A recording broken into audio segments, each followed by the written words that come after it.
Okay, 1826. And, well, if you've been watching my videos, you know I rather like this one.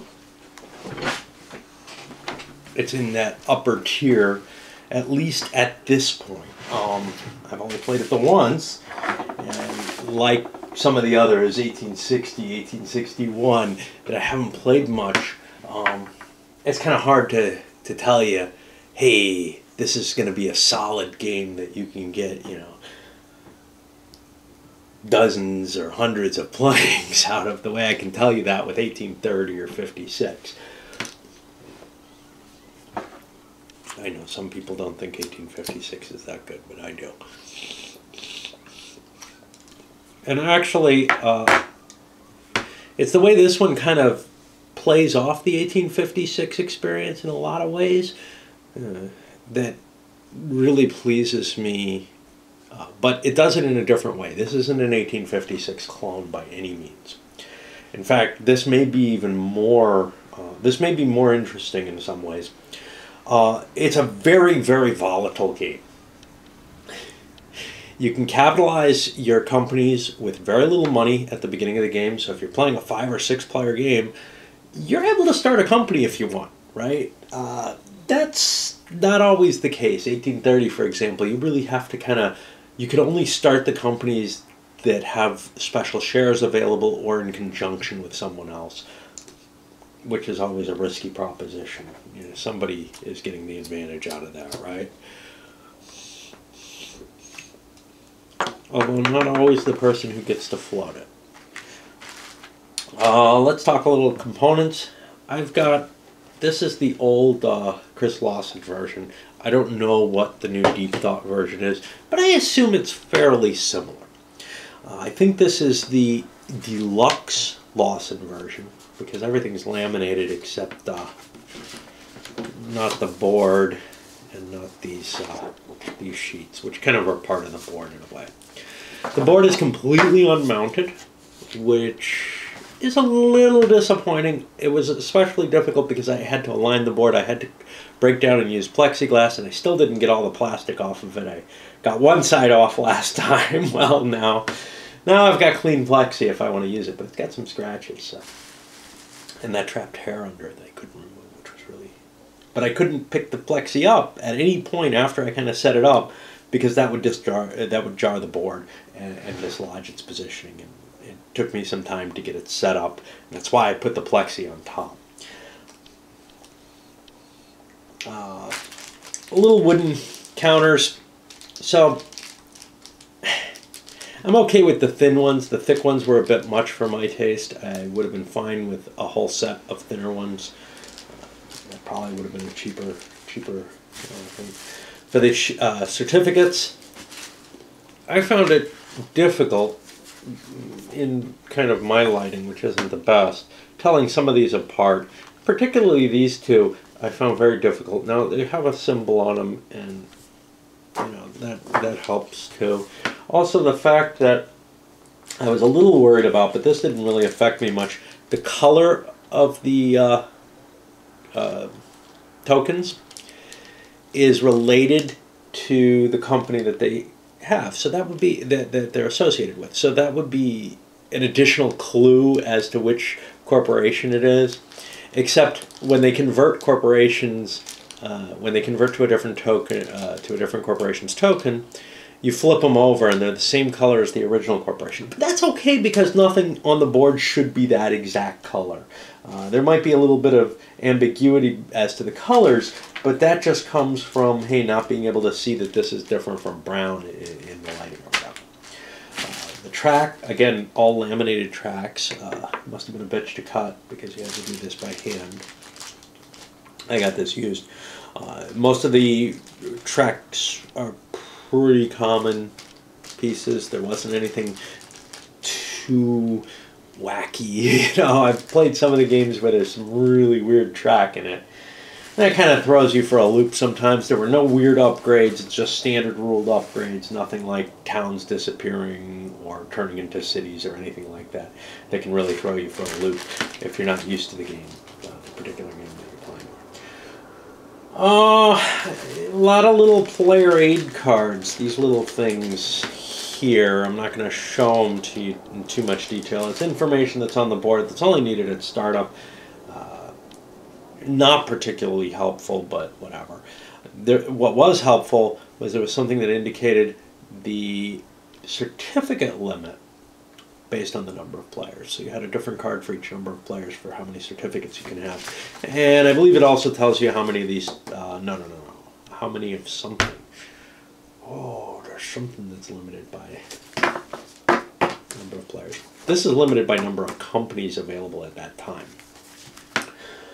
Okay, so what things does this have that I think are so cool? To begin with, the low capitalization for the corporations. I really like that. That gets everybody into the game if they want to be. If they don't want to start a corporation right away, that could be, they still have that option. Probably not a great one in some cases, but we'll see. Because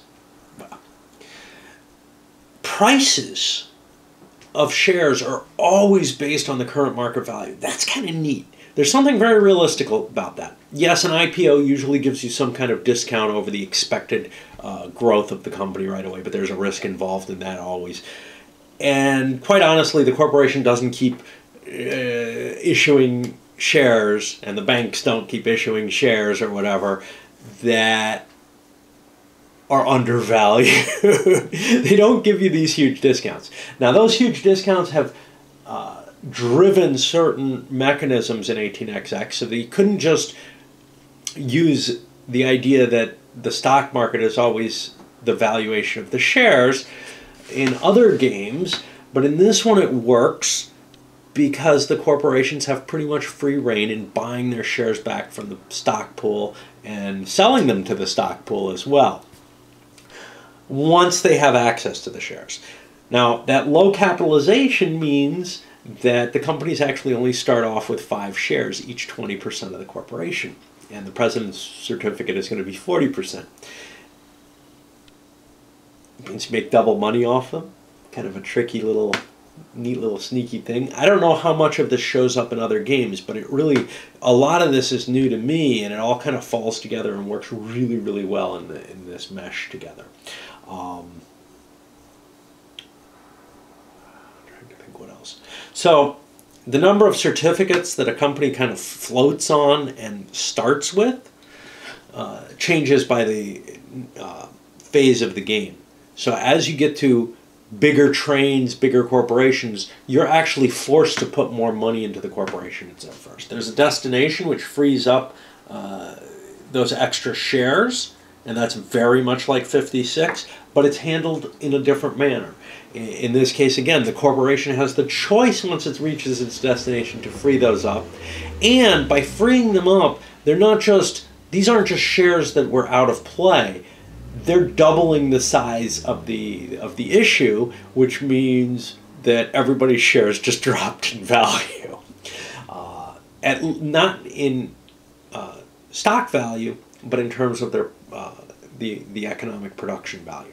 They're being released at the same value as the stocks that are available are, which is very much in accordance with how stock markets usually operate. Nothing like splitting stocks or anything in this, but that's a mechanism that doesn't really make a lot of sense at this level of the game. Your stock market has a yellow zone that protects you from the certificate limits. I always kind of like, I always like those zones that allow you to play around with certificate limits in one way or another. I really like the ones in 1830 and I think 56. I don't know if 70 has them too. That you can drop it. If you drop the stock enough, you can hold more than 60% of the company. I also like that those stock markets have a closed section, that if you run the company into the ground, it stops existing. But that's not here. This just has the yellow zone, Most of the 30-based games have that. What else do we have? So the movement of stock prices is a little different in this. Notably, you have the choice of paying out half, and paying out full, or swallowing, paying out half, and paying out full. If you pay out half or pay out full, it doesn't make a difference. What affects whether or not your stock moves to the right is if you meet the base value of the shares. A corporation that's overvalued isn't going to increase by simply paying out its dividends, but it's going to decrease if it pays out no dividends. And I think that accurately, again, reflects how stock markets tend to move. How important is that? Well, I don't know. I mean, it is a game, but I like to see ideas that try to capture what's actually going on. And I think the designer here is making a real effort to kind of put together all the ideas he's seen and some new ones of his own, perhaps, to make things more realistic. He doesn't claim any credit for any of the stock market innovations that are new to me, but he certainly has put together something, either taken from another game or whatever, that does manage to at least reflect a different model that I think emphasizes certain aspects of the stock market better than 1830 does, or 56 for that matter. Loans can only be taken on enforced purchases. Now that's a little different from 56. So you're not going to have this, ooh, free money, free money, free money. And they're really expensive. First of all, you have to take them in big hunks. They're $500 franc loans, and you're going to be paying 50 francs a turn on those. That's not something you can easily just deal with. And also, since they have to come from an enforced purchase, you can't use them to make your life a little easier. So, I mean, 1856 was about grab as much credit as you can, make as much money as you can off that credit, and then see if you can save your company at some point. This one, credit that you are forced to take is always going to be painful. And it does have a depressing effect on your share price as well, which is kind of cool. When I played and I paid off stocks towards the end of the game, I forgot to move share prices up, and they should have. A game as close as that one, it probably had an effect too. Oh well, live and learn, right?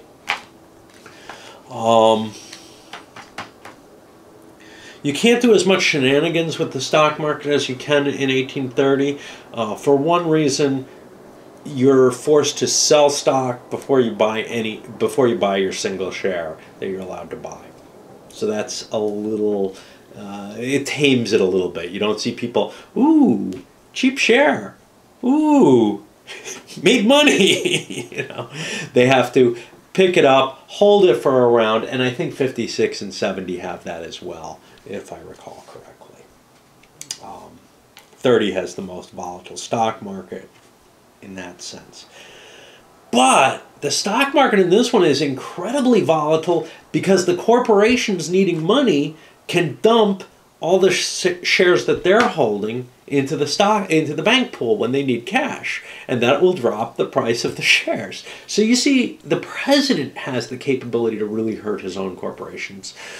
So do the other players during their you know, when they're taking their stock turns, in terms of being able to, hey, you know, I want to start a new company. It's time to dump these shares. Yeah. Oh, and there is still that capability to slam someone's stock. It's just with the ordering, and I think with the nature of the game, it may be less attractive to players to do so. And also that stock market levels off real fast, if I recall correctly. I don't remember. It felt like I was hitting, I can find it here. It feels kind of truncated down here. You know, it's not going down very low, and there's not a big drop, right? There is if you're way up at the top up here. But quite often I was seeing people in a position where they're sitting right on a ledge and able to dump stock because of that without it hurting too much, or close to a ledge. And then, that's great for the president who wants to capitalize his company with the extra issue.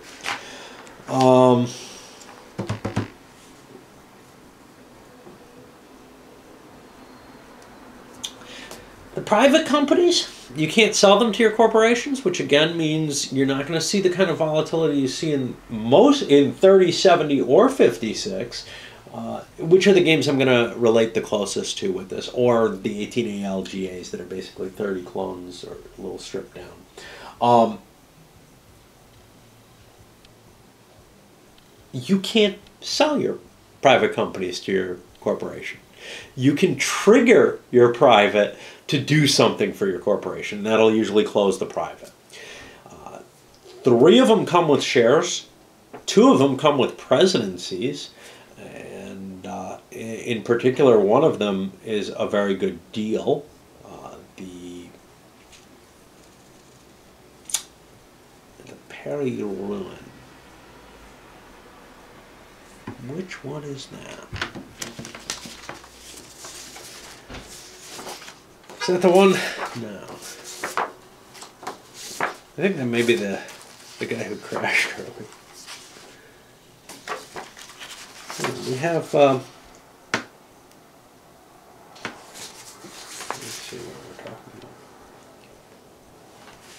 Yeah, I don't know where the Perry Balloon was. Let's see which company that is. Oh, no, wait. Perry. Yeah, that's the Yellow Corporation. Yeah. That was a corporation that didn't work out too well coming out of the north of Paris here in mine. It did okay. It did better than the Nord. But they both crashed into the state rail. That one comes at kind of a bonus in that it doesn't necessarily, the same bidding as 30 basically, but it doesn't necessarily end up costing anywhere near what you can set it at. So the share price for it could be up to 110 a share, which would be worth 220 for that. But the minimal cost you pay for that is 160. That's as opposed to the Alsatian, which you pay the full 110 a share for, and then you can set the price wherever you like, just like the B&O. And it's very much like it. Costs you, gives you 30 francs revenue each operating round. You have the normal set of operating rounds. In terms of with the trains that come in, they get progressive. You start off with 1 between each stock round, then go to 2 and 3, based on the color of the track actually that's out there, just like in 30. What is a lot different is the trains that are available. We'll get to that in a moment. Trying to see what this is. Yeah. So depending on what phase of the game you're in, when you start a corporation, it either starts with 5 certificates that are 20%, well, 5 shares that are 20% each, only 4 certificates, or it starts with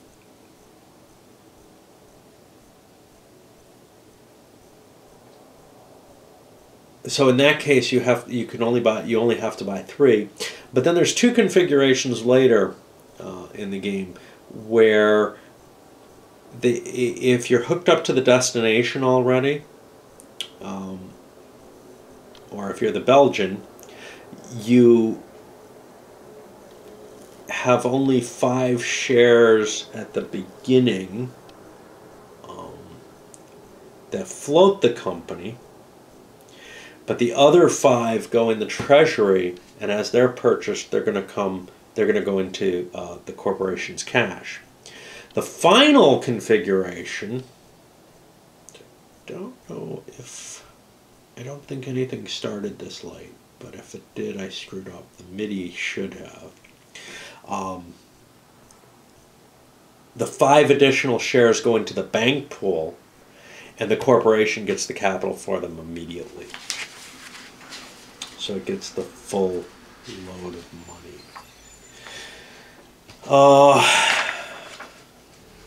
You also have 2 special merger state railroads. The first one comes at the first time the trains kind of crash. And you have to have at least 2 corporations that are without a train at that point. We didn't have that. One was without a train, which caused it problems. Or more. And the shares get traded in 2 for 1, and you end up with a corporation running out of the locations that those corporations were running from. You set the price midway between the highest values, etc.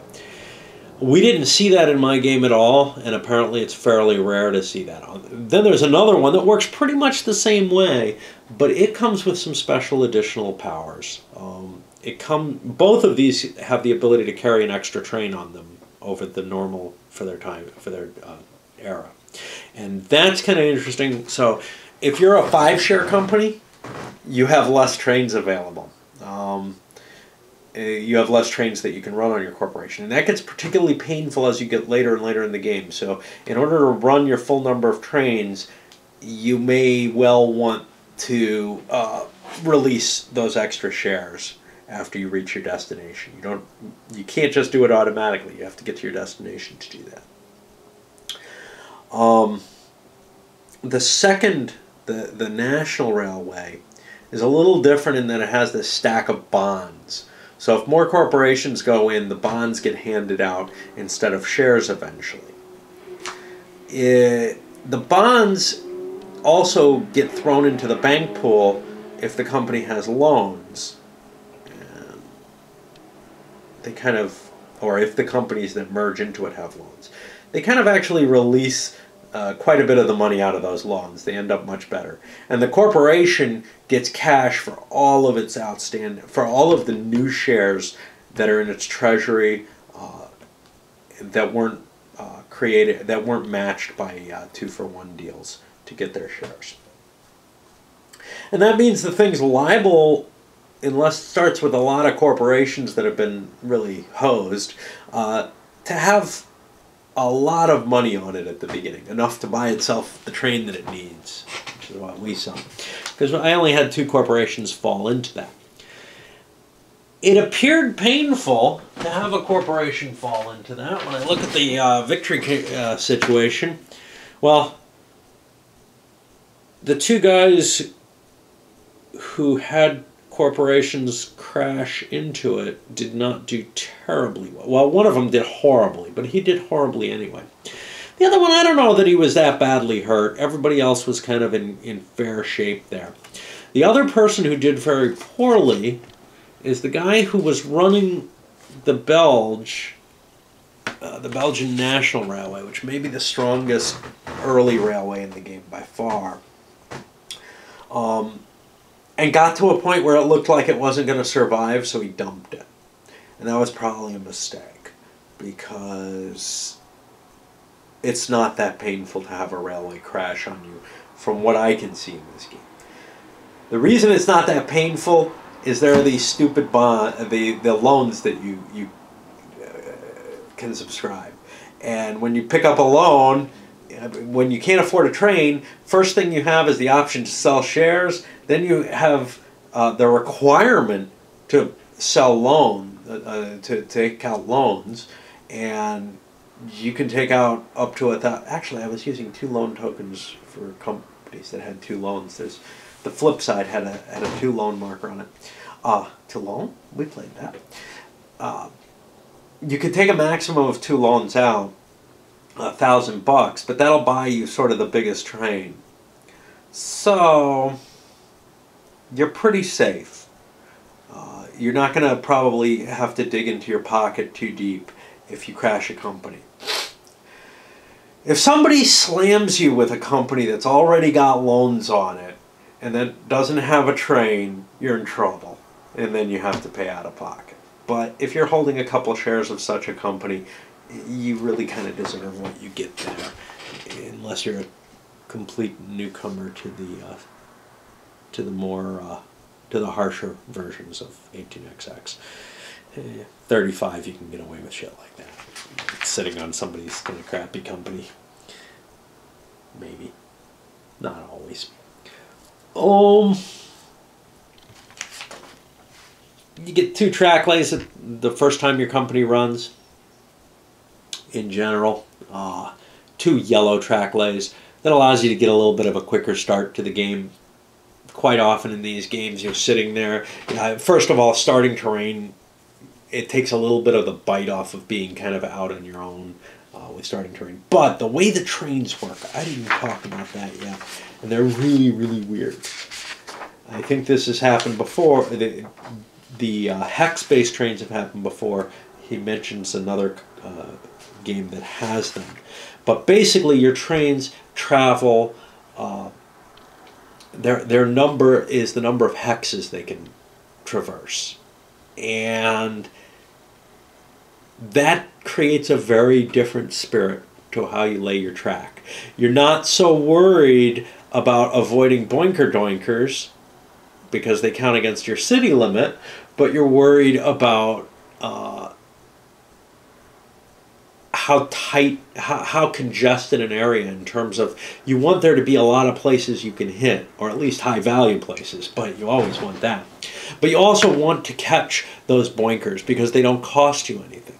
All they cost you is the hexes that you're traveling through. So you don't want to go around a town because it's inconvenient to you. Now it's very convenient to you until you get to the electric trains. There's the electric and the TGV trains, which work more like, but not exactly like, the 1830 trains. They just ignore the boinkers so they can use the same track that's been laid out there, but they're able to hit just the cities. In fact, they can't hit the boinkers if they want to. They have to bypass them. What's also neat about those is if the electrics get to run before the TGV comes out, and the TGV always produce double the money for each city they hit. So they're incredibly, incredibly potent, even though they may not have a very big number of cities they hit. The TGV, one of them running was making $60, a $60 a share run off just one little TGV train, which only hits 3 cities. The electric trains are really cool because they can hit more than that. It depends on how many electric trains are out. The more electric trains are out, the more cities they can hit, until the TGV comes out. Then they can hit one more. They can hit 5 cities at that point, but they're no longer doubled. We did not get to see in my game the electric trains get to run at all. The people bought them and then never got to run them until the TGV was out. So they never got that big doubled income that would have been really impressive.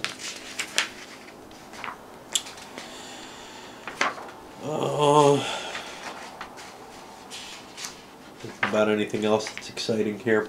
Bankruptcy doesn't end the game. Somebody goes bankrupt? Hey, that's okay. We played one. I played one recently. I don't know if it was 60 or 46. I think 46, where the first bankruptcy doesn't end the game. I think that's really cool. But the second one would. Since it was a 3-player game, I'm not sure if that was particular to the rule for that. If it was, once you knock everyone out, you can stop playing, or if it was just the second bankruptcy ends the game. So I'm not sure which of those was the case. If it was, I think it was 46. Might be bald for all I know. Let me think what else.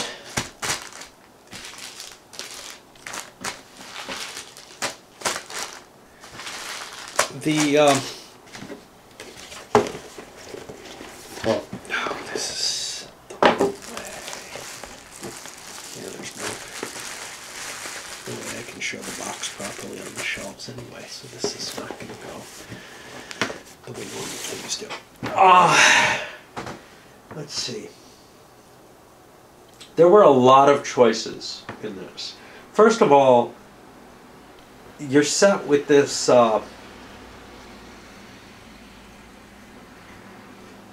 the obvious starting game choice Do you want to run hard early? How much trainage do you need? In some cases, that decision doesn't exist, though. If you're coming out of Paris, you don't need a couple of trains. Not initially. You may need them eventually, though, so maybe you want to stock up on the 2H trains. They're kind of cool when you can get them set up near a red zone that makes money, or on a good city like Paris or something. But you got to get somewhere with them, and in some cases that's even hard. There's some companies that maybe just don't deserve to start early in the game, and that's often the case in these. Another big choice is you kind of have to have a view for what your track's going to look like at the end of the game. Because the nature of the trains is going to change so much. It's going to be very hard, the big trains, the 10H for example. You're not going to be able to run that and get a lot of cities most places, except up in Belgium, and that's one of the reasons that the Belgian railway is so potent. You have to keep in mind the potent railways, the state, national, the Belgian. Those are all very, very powerful, and if somebody gets a lock on one of them, they're probably going to run away with the damn game. So keeping that out of their hands and hurting it where you can, if you're not one of the big investors in it, becomes a major factor in the game. The Belgian doesn't necessarily start off that powerful, but it very quickly starts to show, hey, I can catch up to the people who, well, it could conceivably start off pretty powerful. But it also doesn't need to, and it can still catch up. It's quite possible what we saw was one company just cranked out the money in the first couple turns, and then everyone kind of caught up to them, and they were never able to really get a grip to stay ahead, to reinvest that money into the corporation because of the train limits, especially on the small share companies. And they were able to do it because they closed a private that gives you an extra train available, which is a potent idea. The double share, and then that whole decision of when you're going to convert to a 10-share company. Trying to ensure that your corporation isn't going to fall into one of the state railways. It's not a simple task like it is in 56, where you just have to say, well, okay, it's a simple task if you want to lose 56, but in 56, you want to keep your loans down at the right time. You want to make sure you don't have loans, or ones that you can't pay off out of your company treasury, because that's what triggers it. Here, it's train death. And so that decision to buy two trains on your starting company, and now you have no room for another one, and now your 2 trains are gone and you're part of the state railway. You got to make sure that you have some means of getting a train off if you do that, or you're resigned to, I'm going to trade in 2 for 1 with my shares. That could mean getting rid of some of your shares and maybe your corporation, if somebody wants to grab it, if it looks like you're not going to be able to make that little dance. Because your odd shares, you get screwed out of those, same as in 56.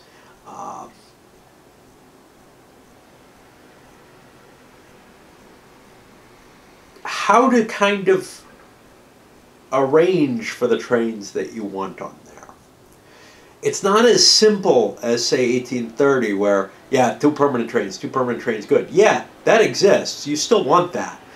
But you have this dynamic of wanting to get the TGV and maybe a 10H if you can. That would be sort of your ultimate. And that's not the easiest thing, because the TGV is expensive as hell. But damn, is it worth it having multiple trains on your corporations at the end. Trying to arrange for that. It wasn't clear to me when I was playing that that was going to be the goal that I wanted. That I wanted to get, the $1,000 train and one of the cheaper ones at the same time, because they can run on the same track. The electric trains don't have that same ability, but they allow you to use a totally different configuration of track than like the 6 or 10H does. Trying to think of this.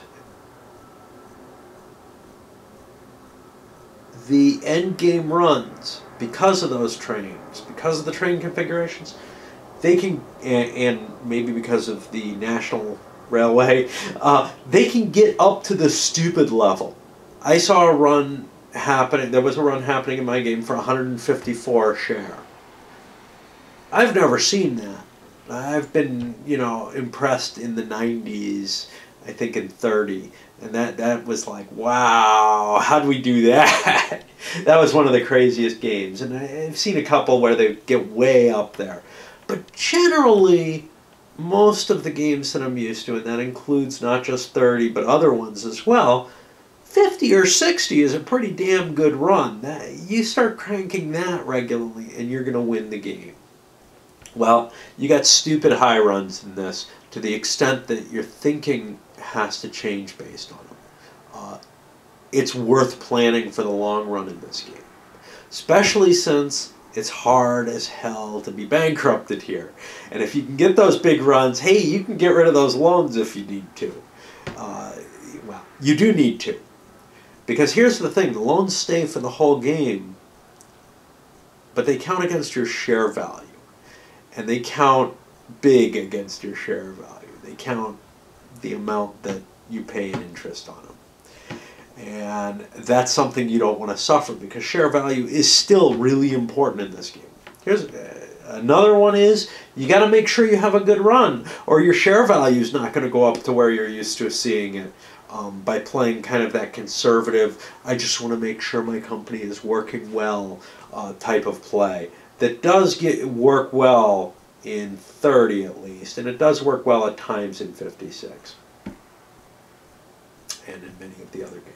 Anyway, there's a lot to look at in this one, a lot of different ways of thinking about it, and to me, with that framework that's very volatile, that makes this a really exciting game. Again, I can't say for sure, that it's going to hold up, but right now it's in my top tier, along with actually a lot of the newer games that I've looked at from the XX series. The losers for me are ones that I knew were kind of losers already. I mean, 70 and 2038, too long, too slow, the trains don't come out right, to my taste. I know some people like both of them. 1835, I feel like I'm playing a videotape rather than a game. I just don't feel like I have much input into it. I understand that there are starting configurations that can make it work a little better, but it still feels, with those, when I'm thinking about it, you're still following this certain pattern, and the game has to follow it, and it's so scripted that it does not please me. The 29 series, way too slow. 53 shares some of 29's flaws, perhaps, but it's got so much weirdness going on in it that I haven't grasped it yet. I've only played it a couple of times, and I don't have a grasp. Things like 18AL and 18GA, they feel like, okay, you made a 30 clone that's not quite as good. That's nice, but this one, 60, 61, 46, they've all impressed me. Part of that may be because, at least for the ones that I've bought, I've done research and said, okay, this one sounds interesting. The exception to that was 60, which I picked up because people were telling me, hey, this is really a great game. You're going to like it. I'm like, okay. Unlike Battles of the Age of Reason, I'm not going to just straight up say, all right, I just don't know if I can trust And plus, I was only buying one game in this case. I don't know if I could trust the advice of people. I think I can trust the advice of the 18xxers more than I can of wargamers, because wargamers, I'm not sure, really are in tune with, at least the ones that I thought were, aren't really necessarily in tune with my thinking in a wargame. Obviously, hey, I like fiddly wargames, and that is a fiddly wargame, all right, but it may be beyond my ability to cope with. But this one looks really cool so far, and I'm looking forward to being able to give it some more playtime.